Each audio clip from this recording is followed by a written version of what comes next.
All right, welcome to Let Freedom Ring on the live stream.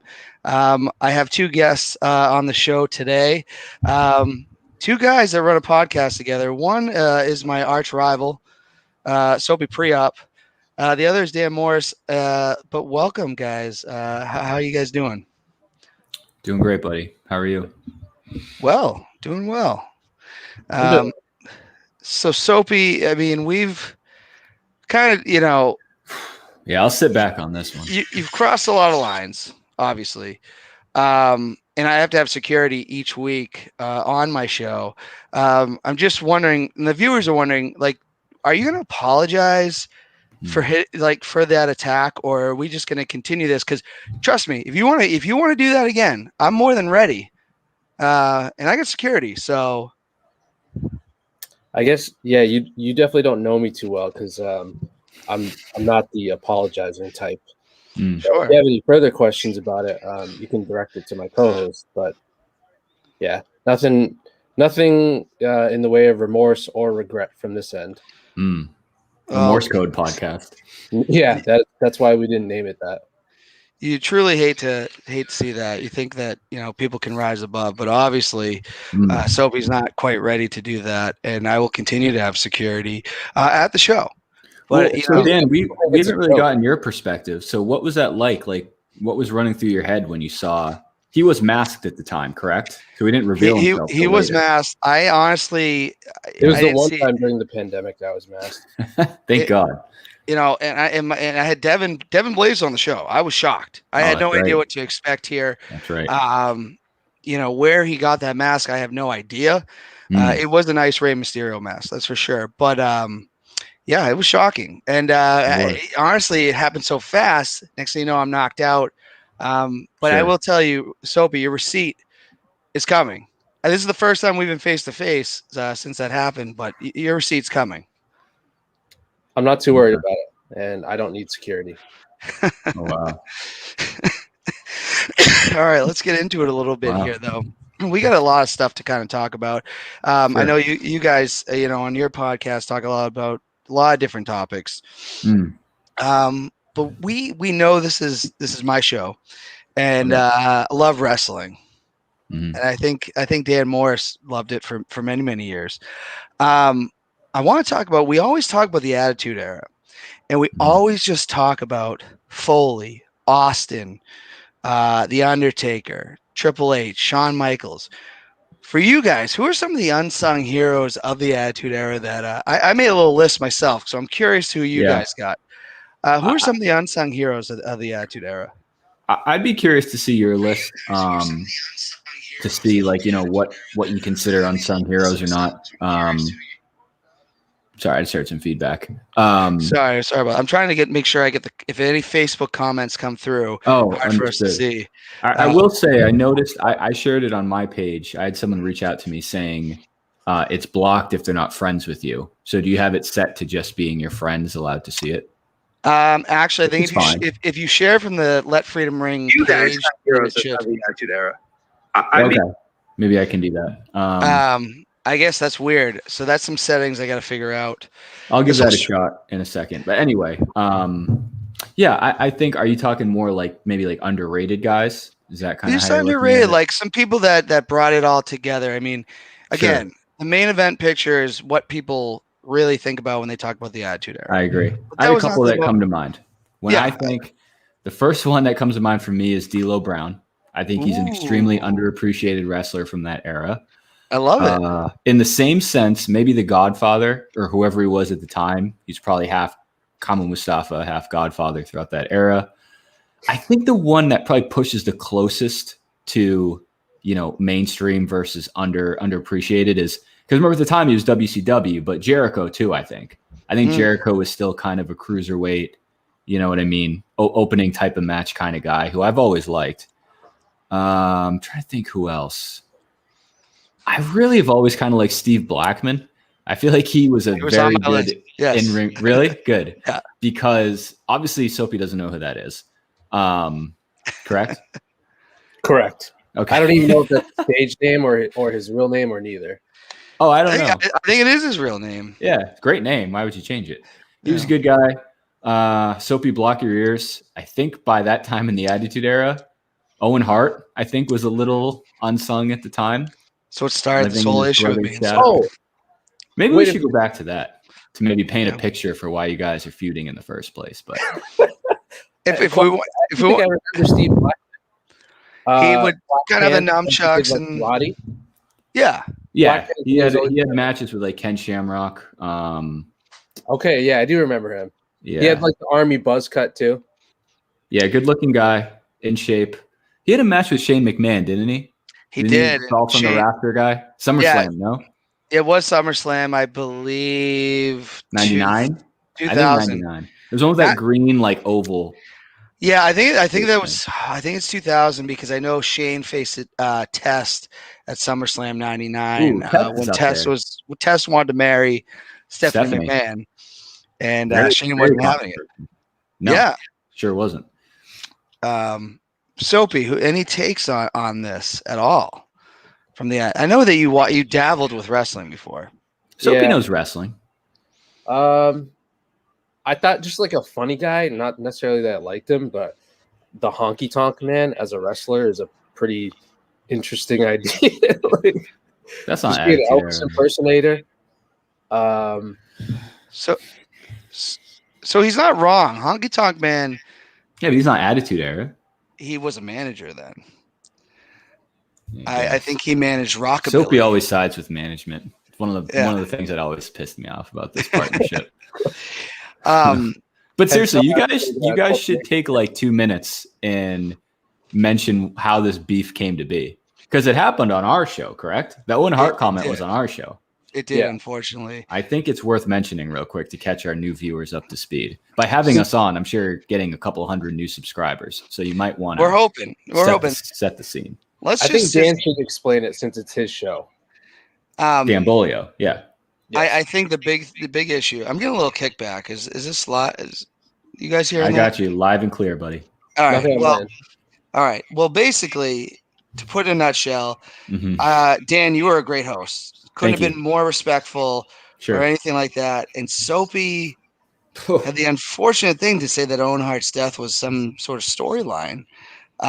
He made a joke. He made a mockery of it. It was not funny. Let's just get down to business. You know, do you remember the joke, Sopee? Don't pull a Jay Williams. Own your comments, because I don't really remember it specifically. I do remember the joke. I thought Dan was going to explain it because I feel bad like repeating it exactly word for word. I actually don't want to repeat it. I'd rather not. I'd rather not either. Yeah, I'd rather not. You described it pretty well, though. It was unfortunate. It really was unfortunate. It was something about like you thought it was a storyline with like a match against the Undertaker or something, right? More or less, yeah. Oof, tough look. Now, Sopee, I don't believe that you actually thought that, which is the biggest issue that I had. Mm-hmm. That was a direct slap in the face to any wrestling fan. Any dead person. Yeah. There's dead people who would love to have a match with the Undertaker. Not happening. They already had theirs and they lost. So, anyway. I will say some of my unsung heroes of the Attitude Era that we didn't mention. Here's a big one. Yeah, let's move on. Crash Holly. Do you remember Crash Holly? I do. Hardcore champion. 24/7 hardcore champion. Mm-hmm. You like him more than Bob Holly? Bob Holly was the bigger guy, no? Bigger name. He was, but Crash got himself over. Yeah, I agree. Sure. The 24/7 hardcore title. Unfortunately, Crash passed away, I believe, in 2003 of suicide or an overdose. But he was big there. Test died too, right? You mentioned Test earlier. Test passed away too of a heart attack at 33, I believe. So tough. I know we mentioned Ken Shamrock. Ken Shamrock, I think. That's where I was trying to draw the line. I think I picture Attitude Era. Ken Shamrock was up there. He was a top 3 match of the night, typically. No, Intercontinental Championship run. I would say that, but never world champion. He's not discussed, a lot. Good point. Oh, in that case, then I love Ken Shamrock. He's one of my favorite wrestlers from that era for sure. Even like Rock at the time. If you go before he left the nation, I think Rock's up there too. Everyone knew he was going to be a superstar, but at the time he was just the coolest guy. And what I thought was the coolest faction. I was always Nation over DX for a long time. And Really? until DX eventually DX just took over, obviously. But when they were really feuding, I thought Nation was very entertaining.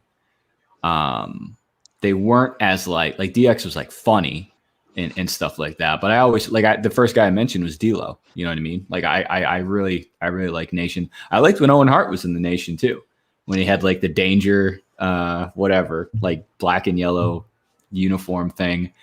Who else? I'm missing someone. It was Godfather, D'Lo, Rock. Oh, Mark Henry. Mark Henry, obviously incredible. Sexual and then he definitely went on a different storyline path after Nation as well. Well, did you see like the memes coming out where it's saying Happy Father's Day? It's Mark Henry with the hand. The hand, yeah. Really good storyline. I think we talked about that when you were on our show, just like a brief rundown of like the most absolutely bizarre storylines of the Attitude Era, and like where it really cut for like 9 or 10-year-old kids. Like, you know, maybe this isn't real. Like maybe this is a little more scripted than I thought. I think Sopee, actually, I'm thinking of a different episode. We had our friend Jad on. Sopee, I think the example he made was like when you turned on and saw like Undertaker and Kane like shooting lightning and fire like back and forth at each other, like in the Fleet Center. And it's like, well, I want to believe like this is the Undertaker's long lost burned brother from hell, but I don't know. They just look like normal people to me, I think. That was a tough time. One of the better storylines ever was Kane. I think it's my favorite. I think overall that's probably my favorite storyline from beginning to end. I got it. You know, for me, wrestling and not being real probably started when I was probably after Hulk Hogan lost the Undertaker in first grade. Like I always understood it was a show. Right. I mean, I cried my eyes out that night. I'm not gonna lie. But another unsung hero, I got Jackie. You remember Jackie? Oh, wrestler? Yes. Yeah, I like her. She won titles. No, she was always in that conversation. Women's champion. Well, she was with someone else. She was with Mark Marrow. That's right. Yeah, she stole Mark Marrow from Sable, more or less. No, or that was like when Mark Marrow left her to go to Sable or go to Jackie. Well, Mark Marrow and Sable were still married in real life at the time. Oh, I didn't know that. I didn't even know if they were still alive in real life. That's good for them. Sable's married to Brock Lesnar. Wait, what do you mean? I thought you said she was married to Mark Marrow. They were at the time? They were at the time. So right now, 2021, Sable is married to Brock Lesnar? Yes. I didn't know that. It's interesting. For a very long time. Yeah. Good for them. I remember when she started, apparently there was a thing Marrow said when he first started, they started dating. Marrow's like, I'll knock him out. And then he was like, no, I ain't gonna you're not that guy. Yeah. One other one I just want to kind of mention. You said The Godfather. Yeah. Where does China rank for you guys in the scheme of the whole wrestling business? Just had the documentary on her, which was fantastic. I haven't seen that. Was that Dark Side of the Ring? It was on Vice, but it wasn't part of Dark Side of the Ring. Oh, interesting. Yeah, I definitely need to see that. Yeah, that was another one where I didn't know if you consider her like mainstream or not. But yeah, China was great. China was a great addition, even before like she went on her own and was like wrestling Chris Jericho for Intercontinental Championships. Like she was such a good wrinkle in like any any Triple H match.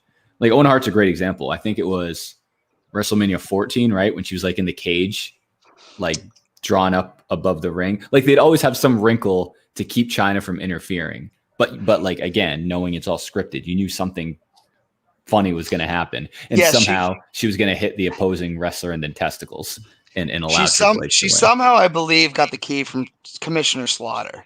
Oh, he was such a softie. He was such a simp for China back in the day, dude. Oh my god, that was like not even close. They all were. You're right. No, I like China a lot. Slaughter, by the way. Say that again. Wait, is Sergeant Slaughter the same as? Did he have like a previous iteration? Is he the guy that looks like a cop? No, it's Boss Man. That's Boss Man. Slaughter was Army. Yeah, those were like some really edgy storylines, like early '90s, right? With like Slaughter and Hogan and the Iraq War. they wanted Slaughter to burn an American flag and said, "Over my dead body." Yeah. And he was still getting death threats. So they killed him over that. Yeah. Yeah. Yeah, that was a tough look. That was like early 90s, right? I think I was too young to understand like the political aspect of it. But that'd be a tough look in 2020, I think. Yeah. That's when I first started. And I'll be honest, that's when I first started getting into wrestling. Yeah. And I thought you were going to say that's when you first started getting into politics. No. Well, maybe that too. I was only in first grade. Yeah. But I will say a big thing there is where WWF, they said they were giving up on the Ultimate Warrior, and they wanted to put the title back on Hogan, and Slaughter was the guy that they chose to transition that. Yeah. No, that was so, but I don't get it though. Maybe remind me of the storyline. Wasn't he like an American general? He was. Then he turned heel and was a Iraqi sympathizer. That's really turning heel. He said, "I pledge to Saddam Hussein."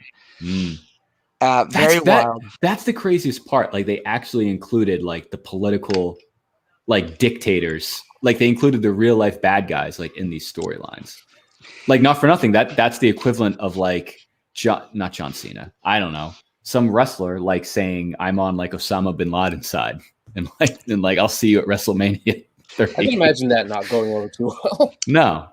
Well, it ends up in 2005. They had a character named Muhammad Hassan. Yeah, you were saying that last time. I don't remember that storyline at all, but that was tough.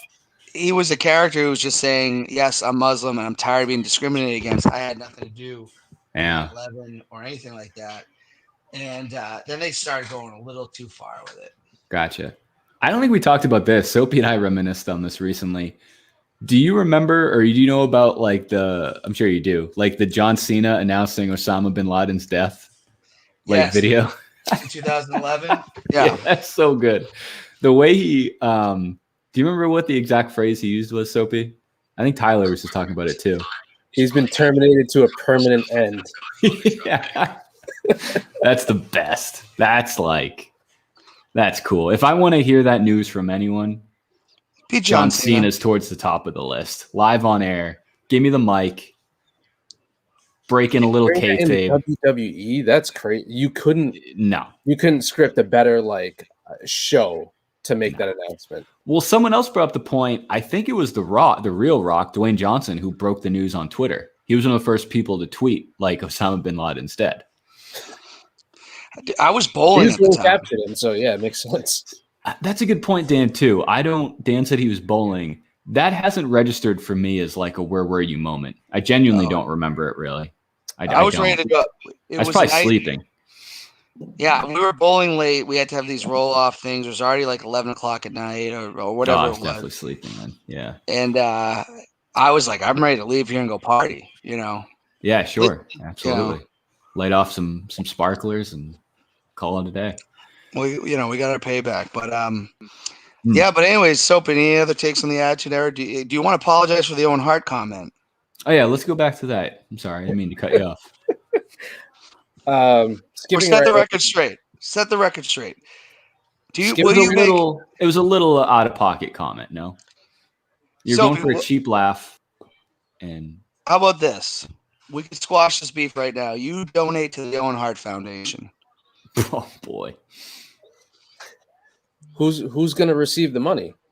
They give it to. So it goes to single mothers.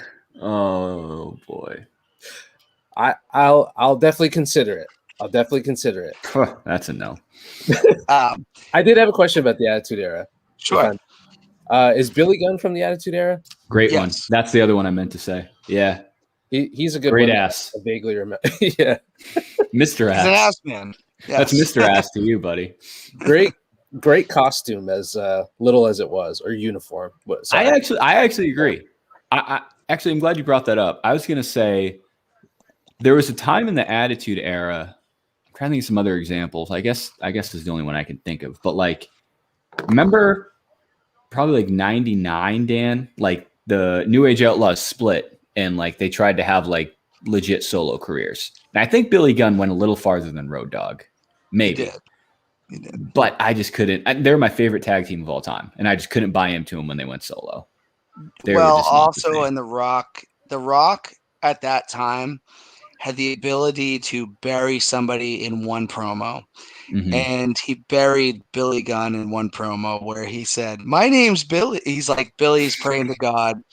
Yeah.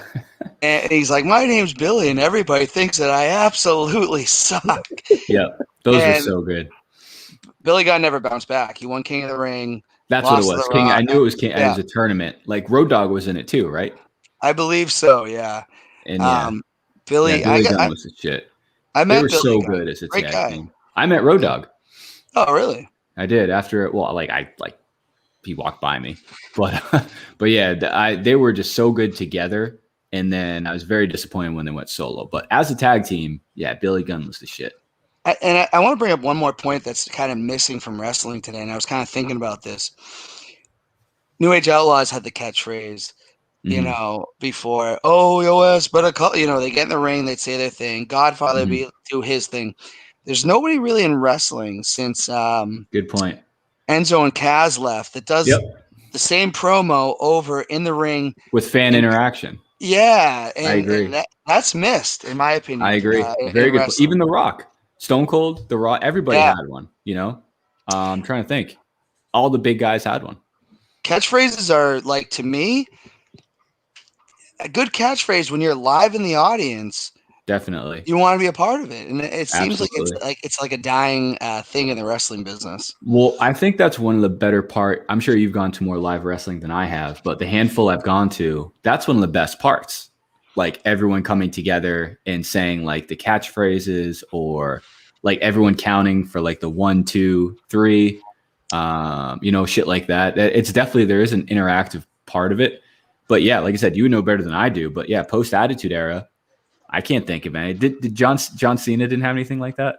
You can't see me.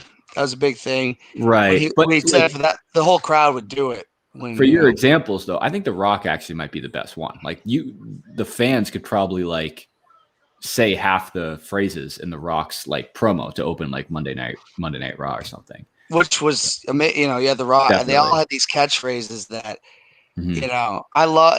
That's great fan interaction, and it feels like it's something. The only people I can really say doing that right now are the Acclaimed in AEW, where Max. I'm blanking on his name. He'll come out, he'll rap, and his tag partner will just say, "The AEW, the Acclaimed is here," and that's pretty cool. But it is a dying thing, unfortunately, and I think fan interaction is so important to wrestling. Yeah, definitely. Well, we were just saying that tonight about the playoffs. Not to like switch gears or anything, but like NBA playoffs. There's been some great games so far in this NBA playoffs, and it really just makes you think back to like the difference of having fans like at games. I guess like any sport now, but still, it's like some of these games would be such a waste. And there were great games last year in the bubble, and I just think they're forgotten about because it's just so silly to look at. Like you can have a buzzer beater, great game. In the bubble, though, it's like outside of like the fake crowd noise, it just looks so silly. Like you see 12 people on a court, like jumping around, like celebrating in like an empty gym. So crowd interaction is one of the bigger aspects of entertainment. Concerts, wrestling, sports. It's just crazy that now that fans are back, we can finally kind of really look at that comparison and be like, as great as I thought the bubble was, looking back now, it's like, wow, that was really not great. And we're going to talk about a player in a little bit. The negative part of sometimes fan interaction. Oh, but sure. I definitely have to agree with you, though, that you need fans. You need fans in the stands, and especially in professional wrestling, you need them even more. Yeah. Did you? Obviously, I know you keep up with wrestling. I really haven't. What was that like? They did like the Thunderdome thing or whatever it's called. Yeah, it's run its course. I can't watch it anymore. I think just like sports did. I mean, the bubble was cool for a couple days, and then after that, it's like, this kind of blows. Like football, baseball, all of them. AEW's got fans in the stands. WWE does not, because it just didn't make. But he gave us a little taste of it at WrestleMania. So you need fans. Sopee, what do you think? Fans are important overall to entertainment. Yeah, I just think it makes it so much more intense, especially in wrestling, where Yeah, like I can't picture empty wrestling. That's just it's like going so to bizarre. a concert and like if you by went yourself. I don't know, like a fucking Drake concert where half the crowd could just sing his entire set list if you wanted. And that's like how involved they are in wrestling, or at least they used to be. Yeah. So like with the WWE, you said WrestleMania was like the last taste of it because they did that at the Buccaneer Stadium, right? Yes, yes, and then they went back to the Thunderdome. Which is where they practice? It's just where they've been running shows since the pandemic. NXT has some people there, but Raw, SmackDown has still the Thunderdome, and I can't take it anymore. Honestly, I don't get it. Is that up to the states? Because I feel like if that's up to Vince McMahon, he wouldn't give a shit. Oh no, they'd be full capacity. Well, I believe he's in Florida, so I'm not sure the exact reason behind going back to the Thunderdome. I understand that Hell in the Cell was the last pay-per-view that will be in the Thunderdome era, and the fans will be back because my God, I watched wrestling in 1995 when it was really bad with fans. Yeah, this Thunderdome thing has been worse in my opinion. But I do want to give a shout out to Carmelo Hayes, aka Christian Casanova. Wrestled Adam Cole last night on NXT. And you guys might not be familiar with Adam Cole. He's the top dog in NXT. Oh, yeah. One of the biggest names in wrestling. Oh, that's actually a good example. Adam Cole, Bebe. Bebe, yes, he does. Yes. That's probably the only one. Baby, like it's amazing. And to see a guy that, we got to watch wrestle here for years and years and years, finally, be there and wrestling with some big names. Very awesome. Shout out to Christian Casanova. Big fan of his. I can't wait till there's merch. I'm going to buy as much as possible. What is NXT on? What channel is it on? USA. Tuesday nights, 8 o'clock.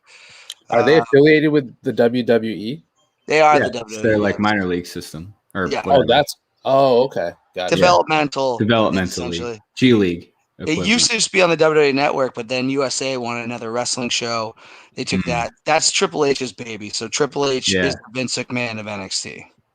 Do you guys remember? WWE is not on USA anymore, right? It's just on its own network.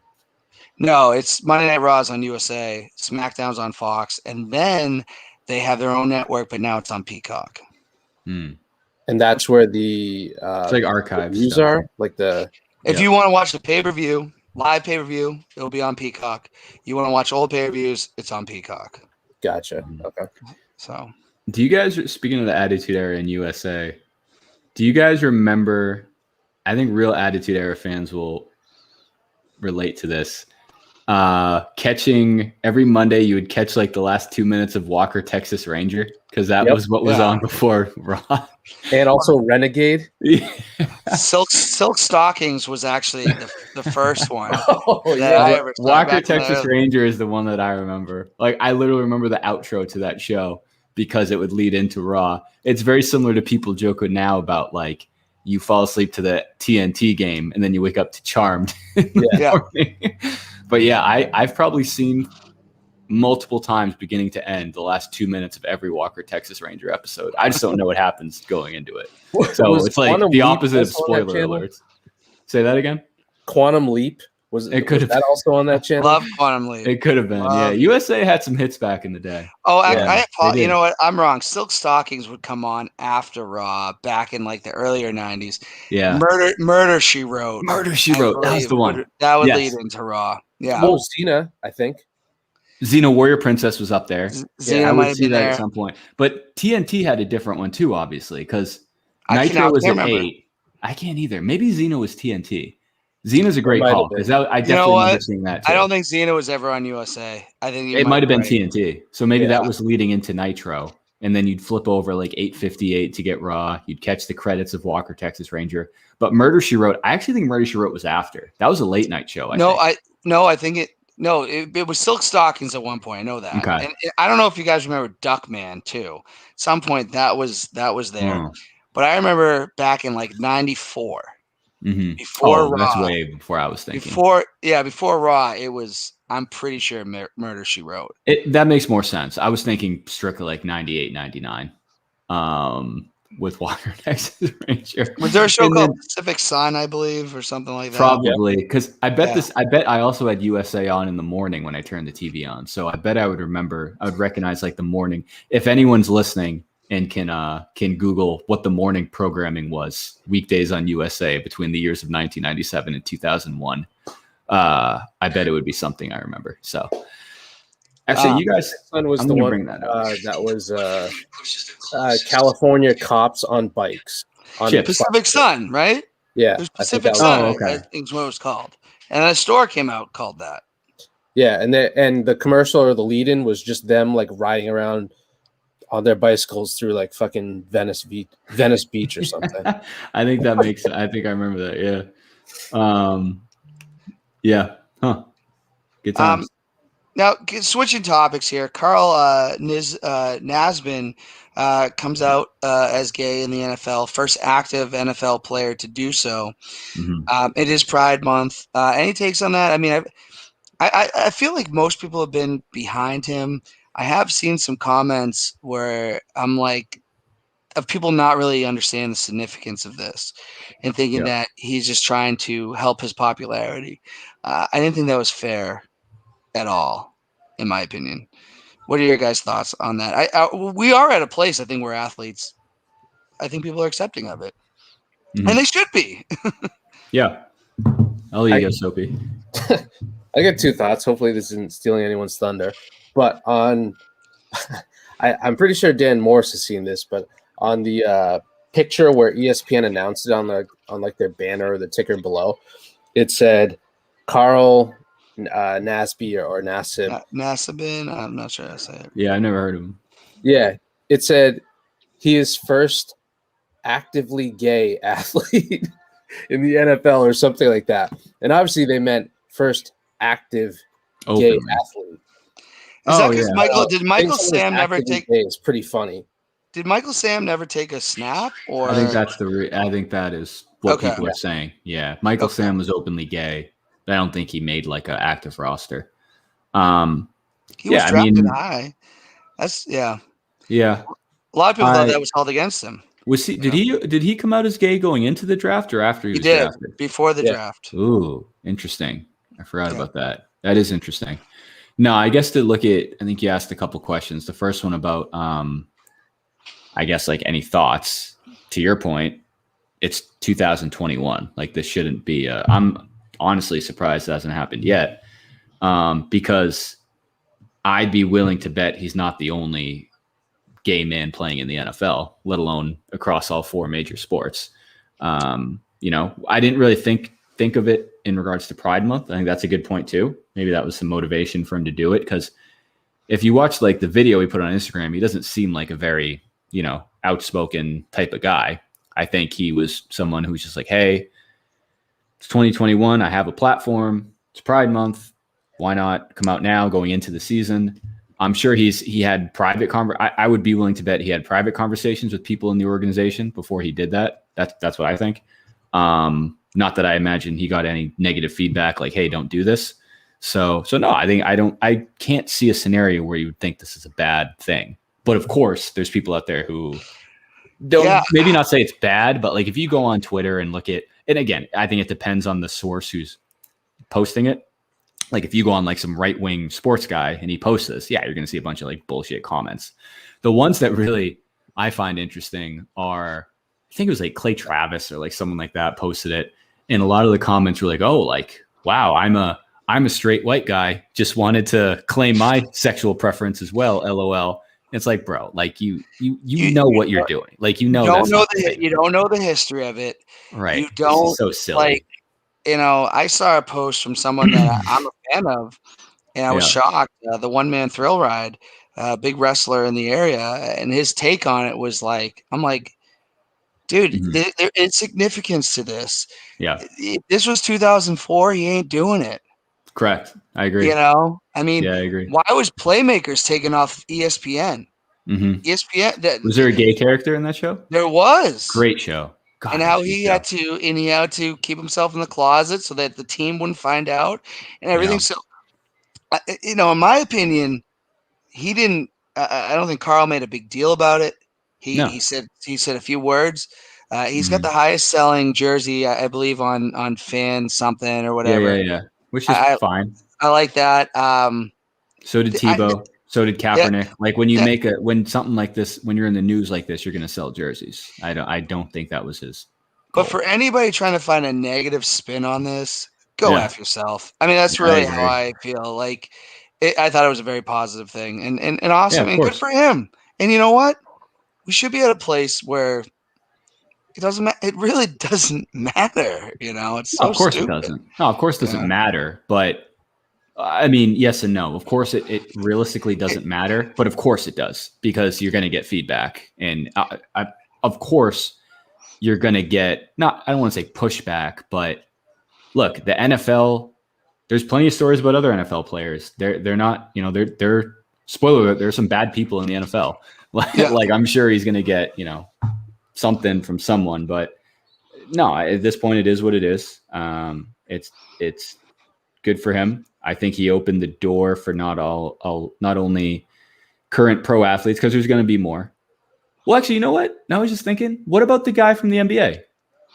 I can't remember. Collins? I can't remember who it was, but yes, he was an active NBA player, wasn't he? I believe. Or was it after he retired? I don't remember, honestly. He might have retired. It was a name who came out as openly gay in pro sports, and there really wasn't much after that. So again, maybe this is going to be a cycle every few years until, and I'm not saying if other players don't come out as openly gay in the NFL, maybe that's just the case.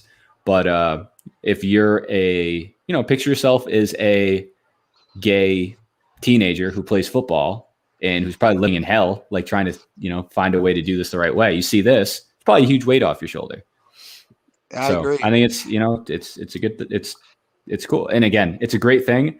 I also hate, this is the way news cycles move in sports. This isn't going to be a story in a week, a couple of weeks. It's, you know what I mean? They're going to move on to something else. They'll go back to Tebow doing fucking cone drills in Florida and that'll drive the viewership.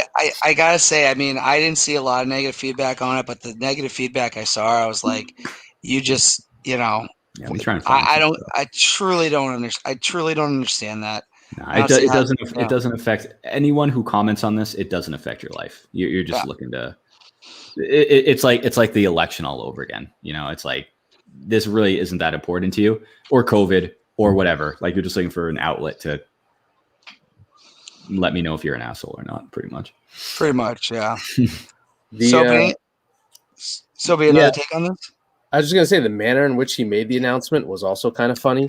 It was. It was an Instagram story or whatever, and it looked like, because obviously right now it's June, so they're in the middle of whatever OTAs, whatever you want to call it, and it almost looked like he was walking from practice to go get physical treatment or something, and he might as well have he threw it in as almost an aside. He started the video, "Hey, I'm Carl Nassib," and it might as well have been yeah, I just wrapped up practice on my way to go get a sandwich. I've been meaning to say I am gay. Yeah. You do have 2 days, so gotta head to another one at 4. Really? Yeah. It was the most casual way to announce it ever, which I thought was hilarious and also awesome. Well, it was almost the way he said it was he was almost well, I've been meaning to do this for a while. Yeah. Now that I have a few minutes, anyway, I'm gay. Yeah, I might as well knock this out. I was gonna promote fucking my body armor drink. Also, I'm gay. Yes. Yeah. Very gay. And I guess that goes back to me with the people having a problem. He didn't make a spectacle, and even if he did, I wouldn't have cared. We have made progress. There's more work to do. He could have literally tweeted "I am gay," period, and people would say, "Oh, why are you making a spectacle out of this? Why do you want attention?" Yeah, it's dude, come on, guys. You know the history of the NFL. No kidding. Seriously. Sticking to football.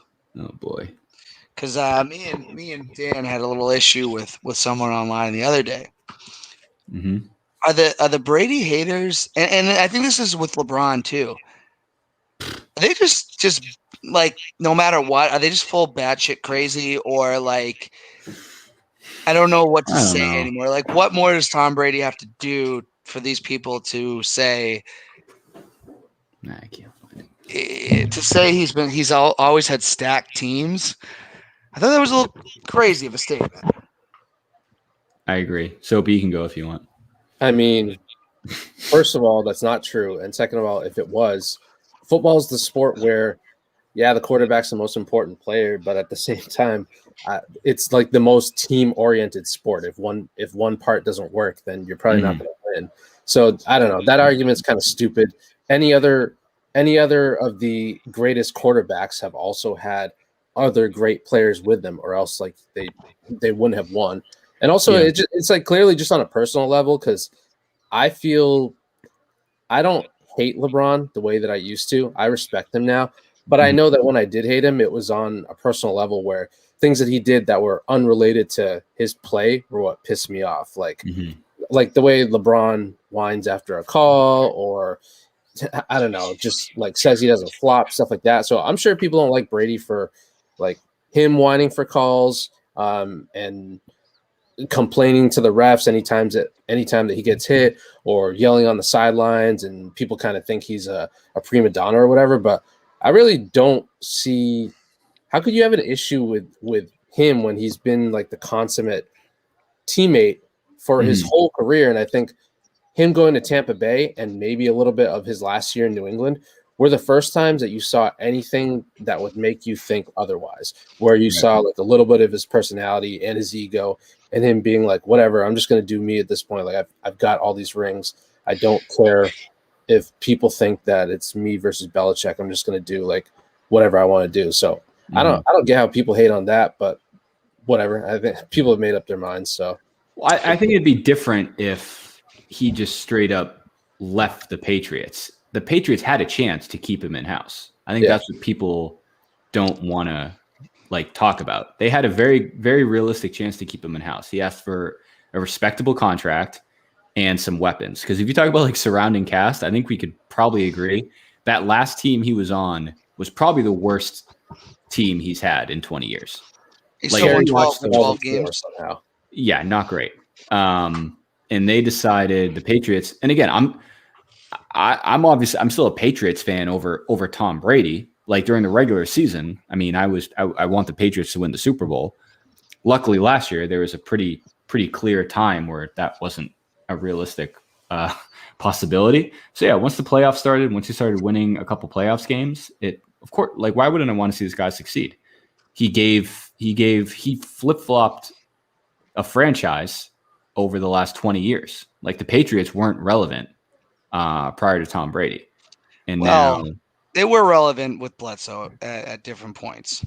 Okay, maybe relevant's not the right term. They weren't playing. They weren't championship contenders. Everybody ignores it. I know they got slaughtered by the Packers, but they ignored that.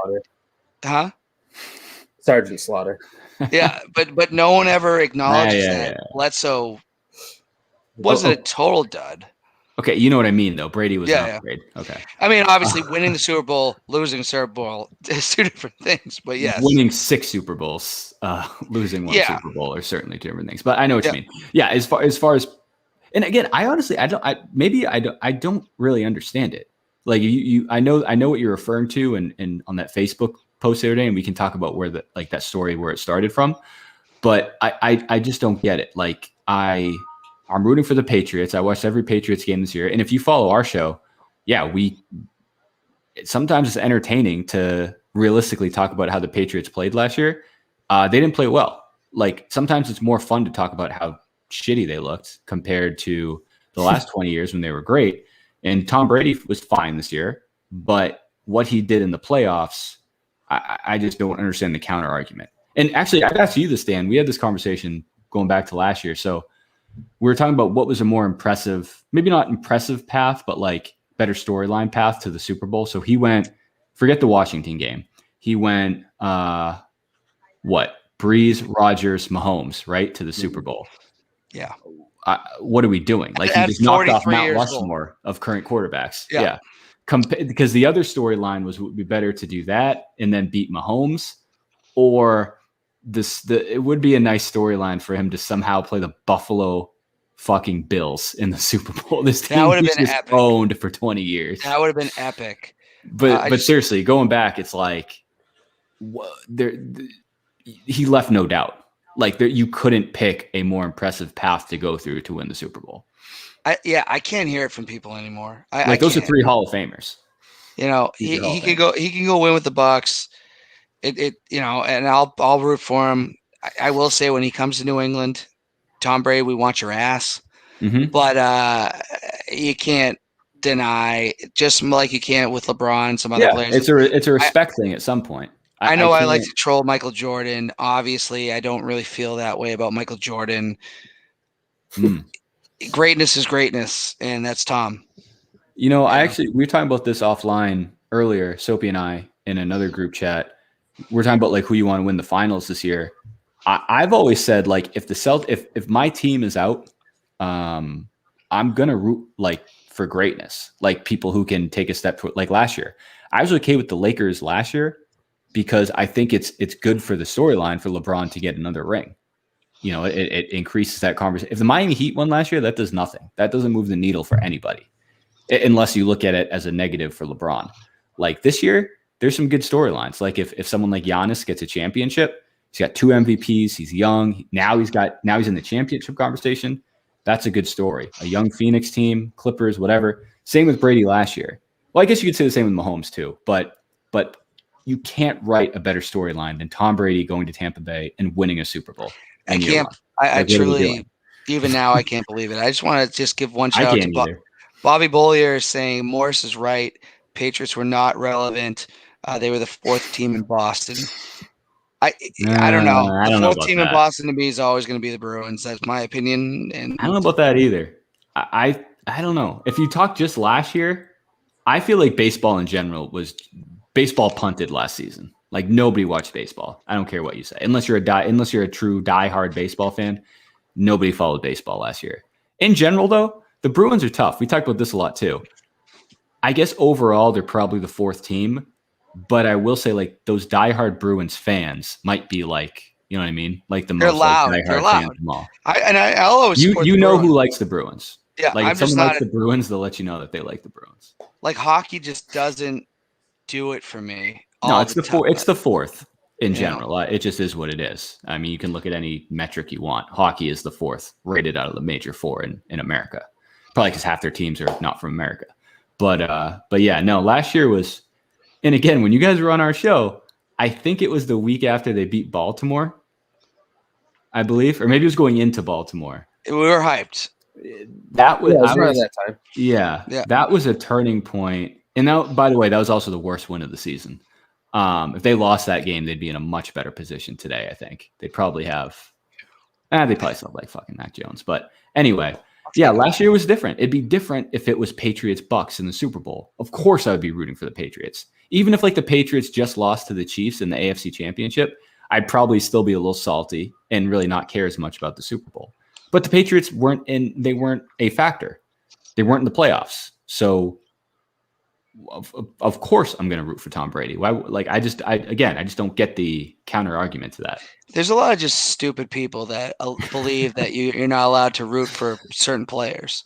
Because I'll tell you, there's a list of players that even haven't been New England players that I love. Mm-hmm. So I am going to root for Tom Brady in that position. I had my Bucs jersey for Brady before there was even a snap, because Tom Brady is my favorite football player of all time. I'm going, unless he goes to a New York team, then I will not buy any merchandise from him. But if he goes to a place like Tampa, yeah, I'm going to buy his damn jersey. He's my favorite player. So we should talk real quick about what that Facebook post was prompted by. It was prompted by the. And now Bobby's saying Adam Jones will call me soft, just so we know. But go ahead, Dan. Wait, can I see these comments or no? I have him as the host. And Bobby, if you want to jump in, you have the link. So. Oh boy. It was prompted from that clip from the shop where he was like, you chose that mother effer before me, and everyone by the way, that's one of the greatest like marketing clips of all time. Everyone's going to watch that show now to see what happens. That's on Friday, right? I believe so. Yes. Yeah.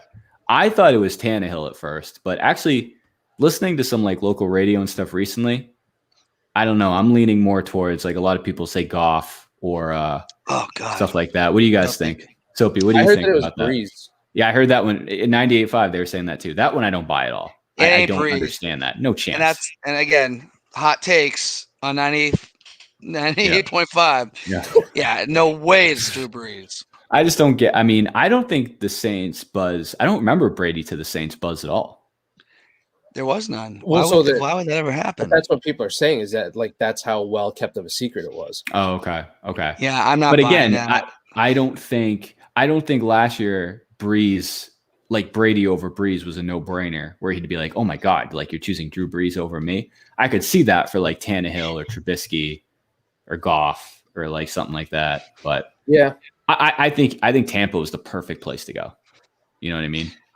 Florida. Hey, it worked out for him. No one likes to talk about this, but Brady is still an admittedly a MAGA guy. At least he was at the time. Like he's a Florida guy.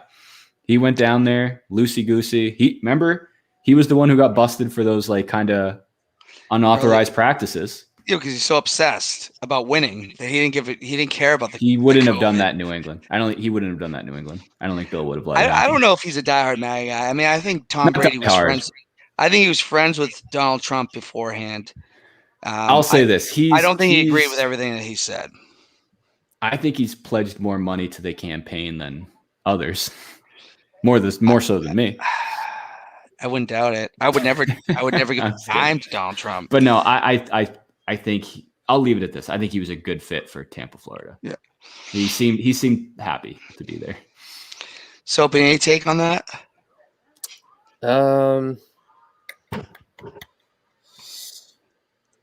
Yeah. Who did you vote for in the election, Sopee? I believe he wrote in somebody. Voted for himself. Selfish. Was that thing back in November? Yeah. It was like that between after Thanksgiving or after Halloween, before Thanksgiving. Yeah, that must have been between episodes 50 and 51. I think I actually slept through it. Yeah, no worries. I was gonna take a hot take on Trump, but I'm not gonna right now because we're just saying that I hope that he dies before me. That's all I'm gonna say. I would take that. I think I'm gonna win that. Yeah, take that bet. Now, Sopee, I want to ask you something here, and this is a lot of people want to know this. Are you ever going to finish The Sopranos, or are we going to be going around in circles to this? Sopranos. I think he's. He didn't even start it. I've started it. I'm on episode 6 of season 1. That's nothing. Here's it is. Good. I think too much time has passed since that show was on TV. That when I watch that, it's timeless. Incorrect. I agree. It's just tough for me to see like all these like old cars, like the quality of the camera work and stuff. It just feels as old as it is, if not more so. And I don't know, most like if it was a movie, it would be one thing, but try to get through 6 seasons, something like that. To try to get through that many seasons of a TV show, that's a little tougher. And so far, like what I've seen, I definitely didn't mind it, but I didn't like love it either. It didn't like hook me. Maybe I stopped a little too soon, but I think it felt more. One of the first times I've ever actually heard somebody say that. No, I think I know where he's coming from, which I can agree with. The state of television now is so good. TikTok, Sopee can't focus on a great show. Bobby Williams is really commenting here, but go ahead, Dan. Sorry. I think the state of television right now is so good. Like say the past 5 years. Yeah. I think I know what he's saying. Like when I started watching Sopranos, it was a great show. Like it was one of the few really good shows on TV. I feel like every new show that comes out now is really good, or has the chance to be very good. So I think I get that. I still think it's the other thing is I don't know if you'd like it. Like it is a little different now. If you watch, it would be like me starting I don't know, Happy Days 10 years ago. I guess I could say the same thing. The show is very old and outdated. But whatever, a show from the 70s or the 80s. What about Mork and Mindy or same thing? It's the same era. Or Charles in Charge, but they're not as gritty as The Sopranos was. They broke ground. I think Oz. At the time they did. I'll say this: if Sopranos came out today, it'd be good, but it wouldn't be The Sopranos. It would be lumped in with other good shows. There's just I know what he's saying. There's a lot of very good shows right now. But I also think Gandolfini is just the best. He's the GOAT. No, I'm not arguing against it. It's a bad show, but I can't technically relate to what he's saying because I watched it when we weren't in the golden era of TV. Yeah, I think I got 2 points that kind of sum it up pretty quickly for me. Number one, with the state of the current TV, I watch a lot of either true crime or like thriller / suspense series. Yeah. Sopranos is true crime, more or less, based on some true stuff. So I'm kind of like desensitized from anything that's less than the bar that those TV shows have set. And the other thing is, it came off as more funny than I expected, and that wasn't what I wanted. I was hoping for more like hard hitting. All right, these are mafia guys or mob guys killing people constantly, but there's almost like too many jokes for me that I wanted it to be darker and harder. No pun intended. Yeah, I think if you stick with it, you will get hooked. I do too, but at this point, it's like.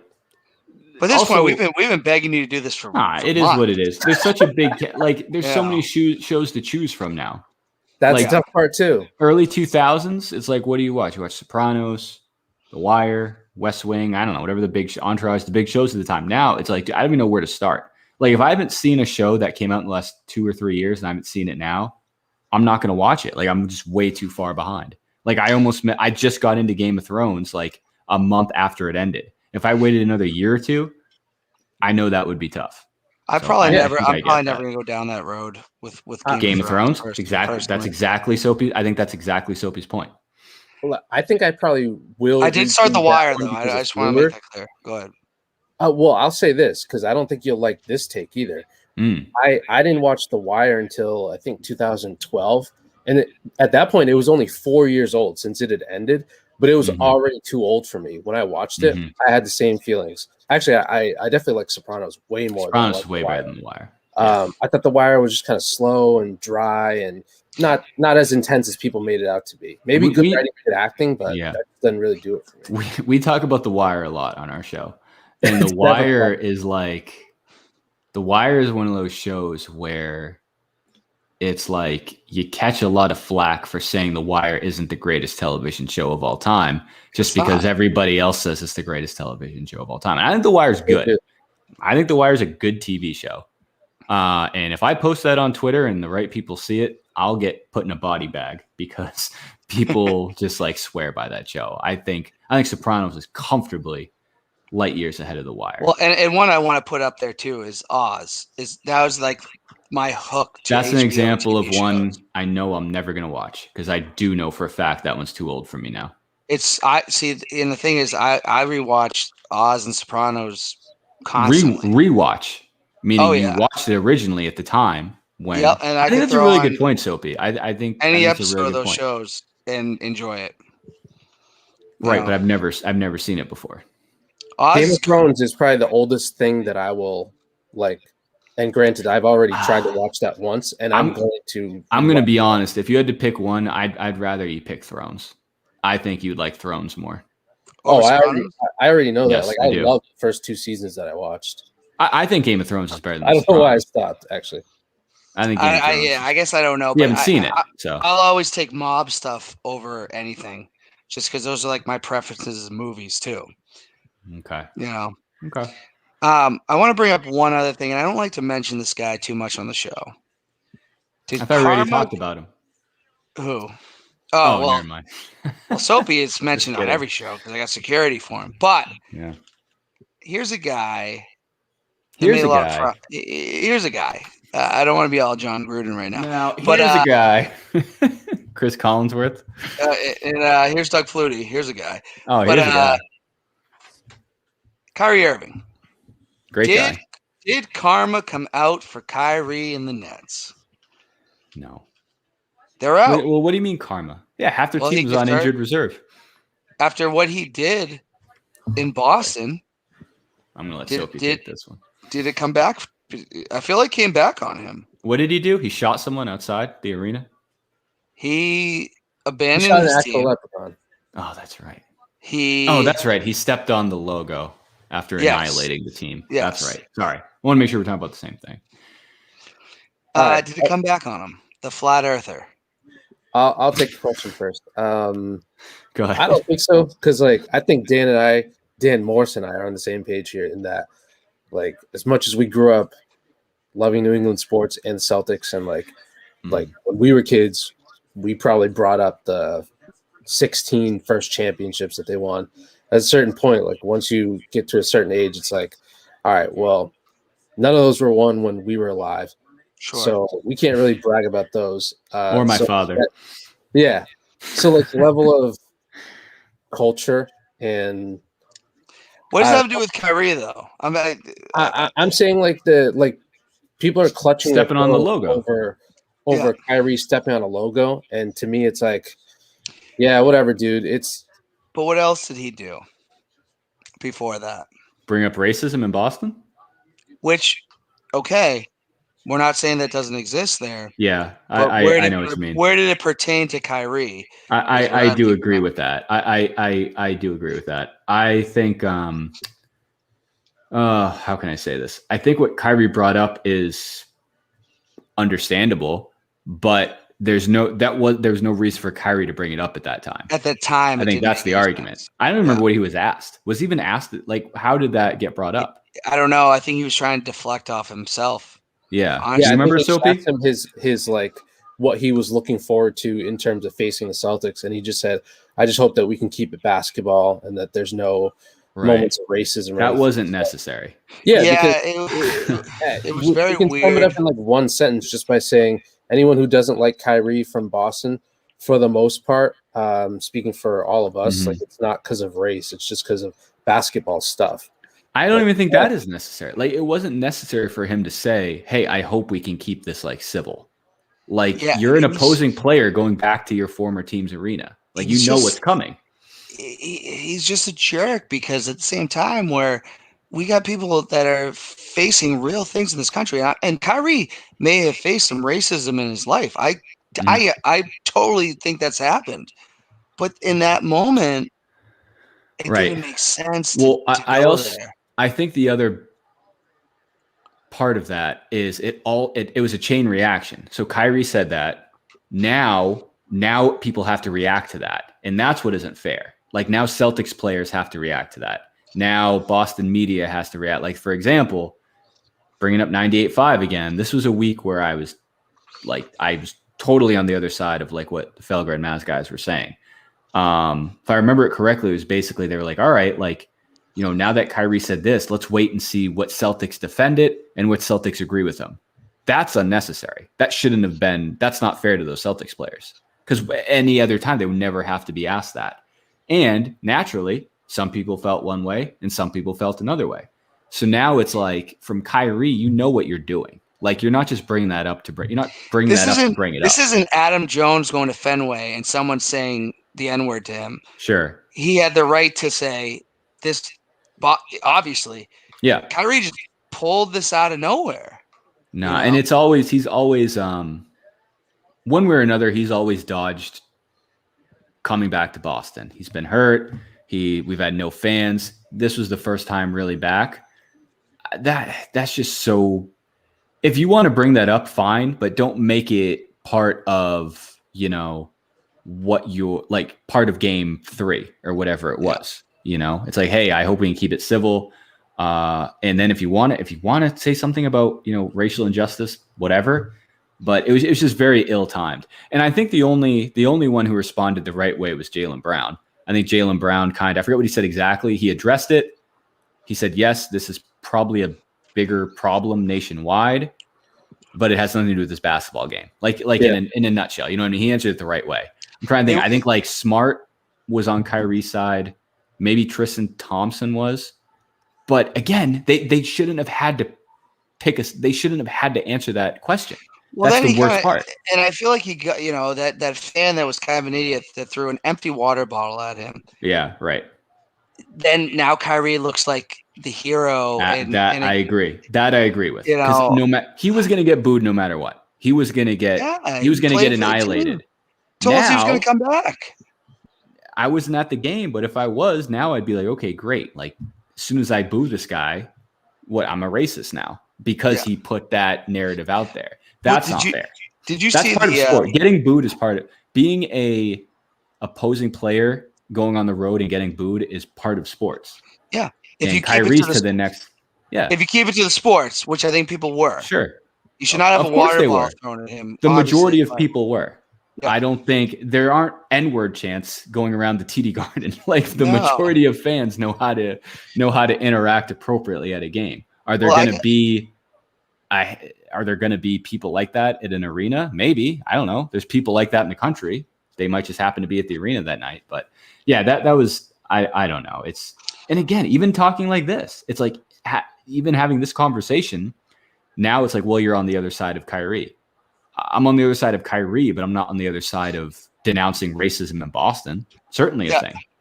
No, we definitely know. You're ignorant to say it's not. And what I really dislike is, and I think I've seen this in some comment sections, people, middle-aged white guys from New Hampshire saying, well, I've been to Red Sox games and I've never heard that. I've never said that. It's like, great, you're one of 7 billion people on Earth. Like, maybe you haven't seen that, but it's extremely ignorant to believe that doesn't exist. When there are players, I think it was Torrey Hunter, right, who came out with like a big story. Torrey might have, but I know Adam Jones. Definitely Adam Jones, the baseball player, not Adam Jones of 98. No. Adam Jones, the baseball player, who had an amazing catch in the World Baseball Classic. Sure did. But yeah, it was just very, very kind of I don't know, not poorly, but oddly timed going into the series. But it was the Celtics stink, so it wasn't a competitive series anyway, so it didn't make a difference. I think that's like the bottom line. Sopee, any takes on that? No, just he was trying to soften the blow against himself so that whatever happens, like, I'm going to come out on top as I can claim that I don't know if these boos were just basketball or if it was people that were taking it to somewhere else. And then if something actually bad happens, like the water bottle throwing incident, then he gets looked at as like, well, I told you so. This is exactly what I was talking about. But what I was trying to say is I think that guy who threw the water bottle was going to do that either way.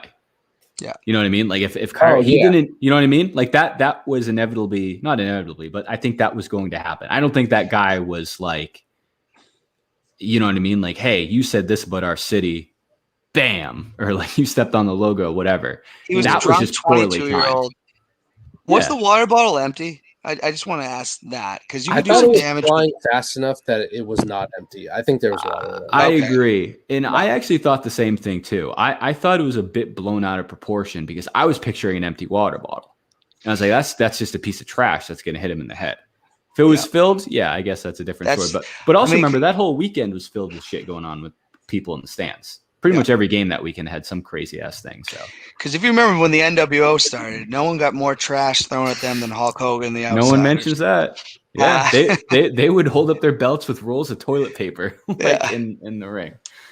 So I guess there's right ways to throw garbage and wrong ways to throw garbage. Yeah, I mean it shouldn't have happened. Unfortunate. I'm not gonna, some drunk college kid being an idiot. Well, your other point though about karma, I don't know if that was karma, but I will say I don't know if you guys have seen these stories coming out. I think it sounds like there's people in the Nets organization who aren't happy with Kyrie in general. I think about missing, what was it? He missed time because of that birthday party, and you know what I mean, like just doing stupid shit. He missed a lot of time. He missed all. People forget too. He missed all. He was on the Nets last year, and he basically missed the entire year. And I feel like he played a quarter of the year this year. He's just a difficult human being. I mean, that's all there is to it. And now we all know it wasn't LeBron's fault. It was Kyrie. The other thing is, Kyrie is so good. That's the tough part. Yeah. If you get Kyrie locked in, he's very good, and he can win you a championship. Just want to ask you guys real quick, who are some of your favorite guests that you guys have had? Bobby Bolio, Mike Bolio was great. He was a great bit of fun. Still trying to get I don't know. Mike Giardi is always a good time. He's been on a few times talking some football. Solid guy. Tyler, I am obviously. No, it was fun. Short but fun was Scott Hansen of Red Zone. He was kind of one of the cooler ones to get on. That was like a real shot in the dark. Like, I think we went through like his Sopee gets all the guests, but I think he went through like his publicist or like his PR guy or something.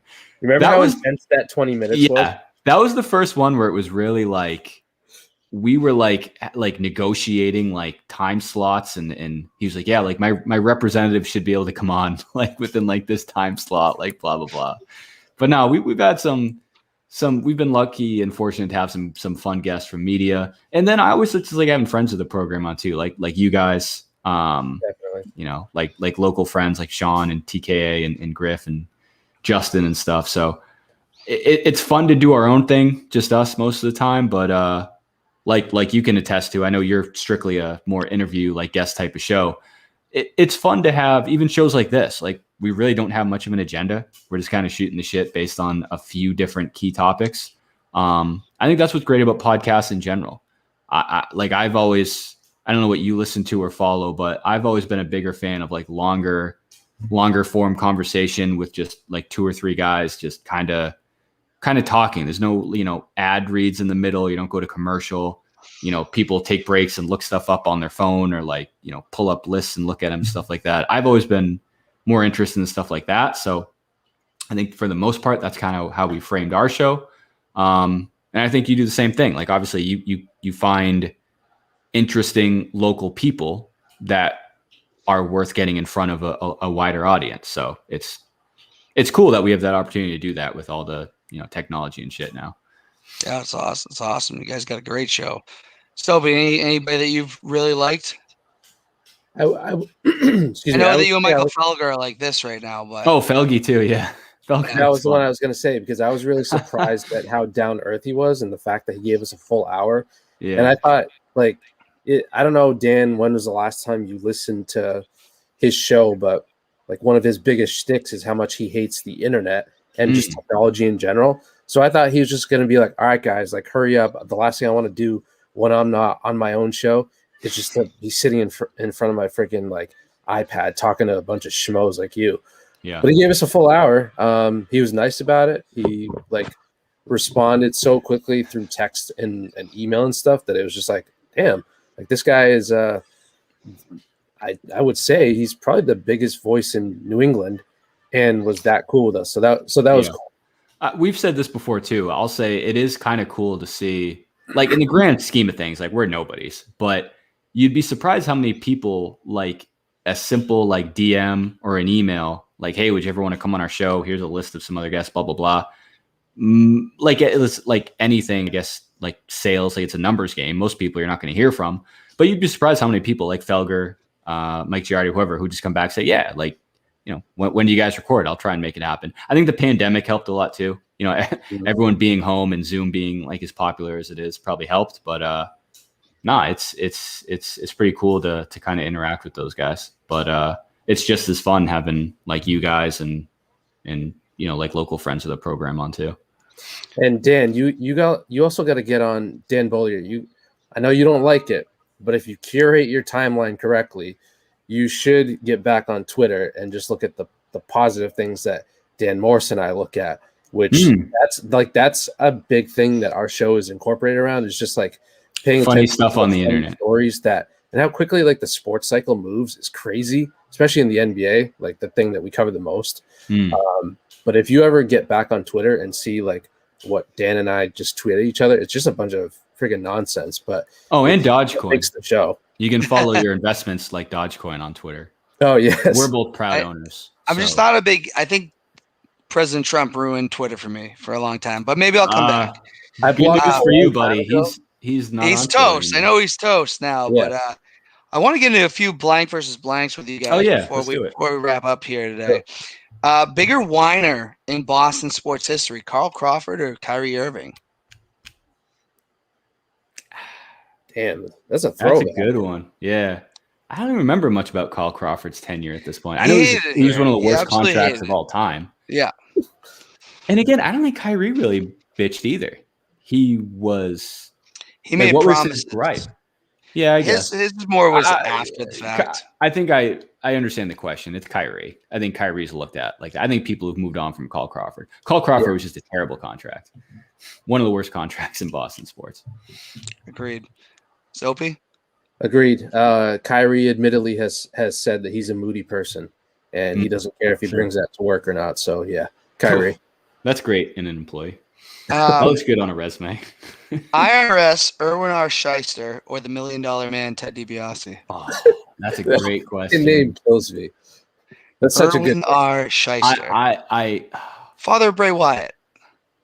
Oh, I didn't know that. Mike Rotunda. $1 Million Man's a great heel. He's such a great character. I did meet him. I like IRS. The better character and better like wrestler is $1 Million Man. I'm gonna go $1 Million Man. Big fan. He was cool. Him and Virgil was a good one. Were they an actual faction? Those three of them? IRS, $1 Million Man, and Virgil. No, Virgil had already turned on $1 Million Man. Then IRS and Ted DiBiase were Money Incorporated, which was a tag team. Great throwback. Money Inc. Yeah, I'll go Ted DiBiase in 7. It's a close one. So I'm actually going to agree with that too, mainly because his actual name, Ted DiBiase, is also a strong name in itself. Sure. And I think his look between the glasses and he sort of had like the makings of a mullet, right? At times. I think so, yeah. Earlier in his career, yeah. It was longish and looked like it was headed there. So, yeah. I'm going with him. One of the greater catchphrases of all time, everybody's got a price, or like tagline too. $1 Million Man. Even $1 Million Man. Yep. I say that at work. Sure. It never works, but I say it all the time. Nashua or Merrimack? Oh, Nashua. Sopee, you might have a different take on this. Nashua, I was there for 6 years. Yeah, you know Sopee's not from Nashua, right? No, I know. We've talked about this on the show. He's originally from another Cambodia. part of New Hampshire. No, I went to Centennial Elementary School. Bicentennial. Bicentennial, yeah. Damn. I really liked Nashua, but I do like how quiet Merrimack. Merrimack's a great town. It's between Manchester and Nashua, and I live right next to King Cone, so yeah. I'm going M-Town. Better host of the Morse code. Wait, real quick. Dan, you should do another bracket special with the elementary schools of Nashua. I think there's 16. There's a lot. Do that. Bison, who I'm curious who the 1 seeds would be. Charlotte Ave all the way. Charlotte Ave's a 1 seed. Great call. Okay. I think Sunset Heights has to be one. We'll talk about it. Please do that. I'd like to watch that. Better host of the Morse code. Dan Morse or Sopee Priop? I'm going to go Dan Morse. Yeah. Dan Morse at 4. Sopee. No, I'm just kidding. Sopee's the Sopee's like the GM. Sopee's the fan favorite. Yeah. Nah, so I don't know. I'd go Sopee. Yeah, toss up. I think it would be a draw. Fair enough. Better guess, Michael Felger or Maz? Michael, what's his last name? Now I'm blanking. Felger. Tony Maserati. Tony Maserati, yeah. I think Felger was. Tony's the man, but Felger was fun. Yeah, I think just because Felger is somehow even 10 times the lightning rod that Maz is, and Maz said some crazy shit. I will say Maz was over the top, nice though, very polite. You know yeah, I mean? Almost too nice. If people go ahead. I was gonna say if people could see what happens when we stop hitting record, they'd be really surprised about what we talked about earlier with people just being super cool. Maz was, like you said, over the top, asking me and Dan how we knew each other. Did we do this full time? Our social security numbers, home address. He was very, very friendly. Yeah. Another throwback I forgot to mention was we had when we had Michael Cooper of the Lakers on. And so Sopee typically gets all the guests. So he works through email. So we started rolling, and I don't know if you watched that one or remember this, but he was basically like Sopee, I thought you were a woman. talking to you. Oh my God! Which is a very unpleasant surprise. I can't believe he didn't just hang up after that. But well, Sopee, anyway. I mean, it's not the most common name. Sure isn't. Yeah, I would agree. Defense, and he is very polite during email exchanges. Like some say Sopee was one of the original catfishes of this program. So whatever it's, hey, everybody's got a price. Whatever Sopee's got to do, he does. Last question, toughest one in blank versus blank. Boy, 2 brothers of mine. We got Mike Bollier or Bobby Bollier. That's tough. Ooh. They both bring so many different things to we don't put your feet to the fire, as you guys know. Yeah. I mean, I don't know. I'm not gonna like pick one over the other, but I think they both bring a good element to our group chats. Mm-hmm. Bobby will swing in every now and then with some random, I don't know, like stock tip advice. And then Mike will kind of be like the level-headed one of the crew. The best part is like when like 2 or 3 people are talking in our group chat for like an hour, and then someone else is just catching up and like jumps in. Usually it's Bobby or Mike saying like what the fuck is DB talking about? I like to take everything Dan says with a grain of salt. Yeah. So I don't know. That's I was the original troll on social media. So yeah, I think you play the heel card very well. Sopee, who you got? I mean, similar answer, because like in terms of the group chat, Bobby will come in and assertively put Dan in his place. Sure. And Mike will come in and assertively like kind of laugh at Dan in his face. So I like both of those elements, and it's going to be tough to choose. It's going to come down to the wedding. I know it's Mike's show, so that's his time to shine. But Bobby can make a case for himself. So right, I like it. And you are distinctly in third. Oh, that's a no-brainer. Yeah, that's fine. You're the caboose. I will say, Sopee, I'm going to continue to have security on set. We're not messing around. Oh well, we'll see you there. But I mean, I swear, if you try anything, I have spent more money on security than I ever imagined. Because the studio only pay for so much, unfortunately. Yeah. So I have to cut the cost with them. But we're not worried about you. So don't ever try that again. We'll see. I don't think there's a level of security that can secure me. Wow. Well, that's a threat. We shall see.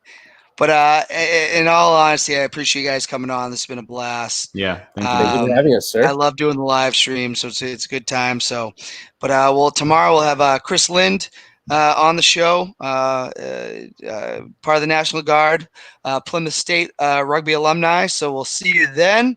But again, thank you, boys, for coming on, and everybody else out there, continue to let freedom ring. Thanks, buddy. Peace.